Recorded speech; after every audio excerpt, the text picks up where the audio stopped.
மண்பானையில் நம்ம சமைக்கலைனாலும் அந்த சமைச்ச உணவை நம்ம இந்த மாதிரி பாத்திரங்களையாவது டிஸ்ப்ளே பண்ணலாம். பார்க்க ரொம்ப அழகாக இருக்கும். கெஸ்ட்டு யார் வந்தாலும் நம்ம பண்ணலாம்.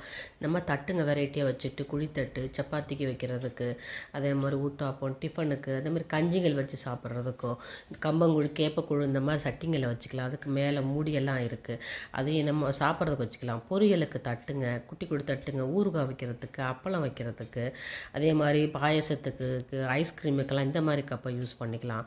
பொரியலுக்கு இந்த மாதிரி சின்ன சின்னதாக சின்ன சின்ன வட்ட வட்ட தட்டுங்க, குட்டி தட்டுங்க. அதே துவையல் 3 வகை துவையல் நம்ம இந்த 3 இதில் வச்சுக்கலாம். பொரியல் கூட வச்சு நம்ம கொஞ்சமாக பரிமாறலாம். மோர் ஊற்றிக்கலாம் சொம்பில். இந்த மாதிரி சின்ன சின்ன விஷயங்களுக்கு நம்ம இந்த மாதிரி அழகாக நம்ம சமையல் பண்ணதை நம்ம இதில் வச்சு பரிமாறும்போது ரொம்ப அருமையாக இருக்கும்.